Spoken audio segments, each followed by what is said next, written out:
At Pharos, we're continuously working to deliver improvements and new features to our software. As incremental updates are delivered, we adjust the version numbers of our software and device firmware. In this video, we'll explain what all of this means in practice. Pharos offers two separate ranges, Designer and Expert. The fundamental concepts in this video hold true regardless of which range you're using. Pharos controllers are programmed on a computer using dedicated commissioning software, Pharos Designer or Pharos Expert.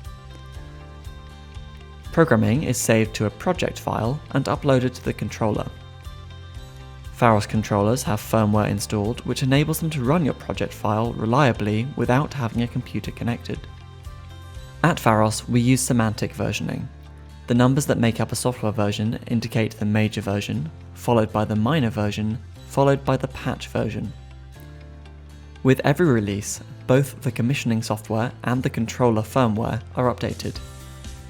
It's important to note that the software version must always match the controller's firmware version. The latest firmware is bundled with the commissioning software, and the easiest way to update controller firmware is within the Pharos software.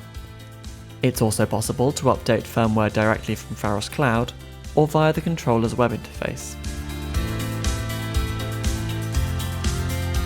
Project files can be opened in the software version they were saved in, or in a more recent release of the same major version. Project files can't typically be opened in a version older than the one in which they were last saved. Major releases represent important large reworks and can create breaking changes which prevent project files being opened in a newer major release. It's a good idea to create a backup before opening your project file in a different version of software. When revisiting an existing project, it's not always necessary to update the controller firmware.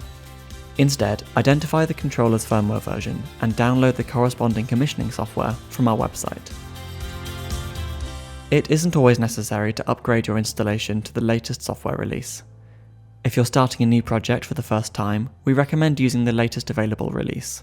If the project has already been commissioned and is on an open network, we recommend updating to the latest patch release of the previous minor version. If the project has already been commissioned, isn't on an open network, and doesn't have any issues, we suggest leaving the software as it currently is.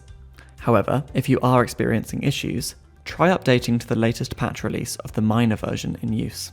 If you need features only available in later versions of the software, use the latest patch release of the version that includes the feature needed. Remember to make a backup of your project file before updating, and carefully check your project behaves as expected after updating.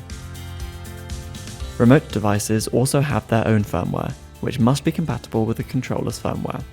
However, unlike controller firmware, remote device firmware is not updated with every software release, meaning one version of remote device firmware is often supported by multiple controller firmware versions.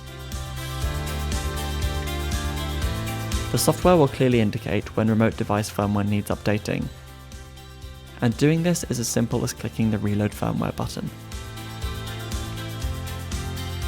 In this video, we explained semantic versioning and what it means for Pharos installations. We covered the importance of using matching software and firmware versions, and explained the slight differences that apply to remote device firmware. We also covered upgrading to a new version, moving back to a previous version, and when to upgrade a system.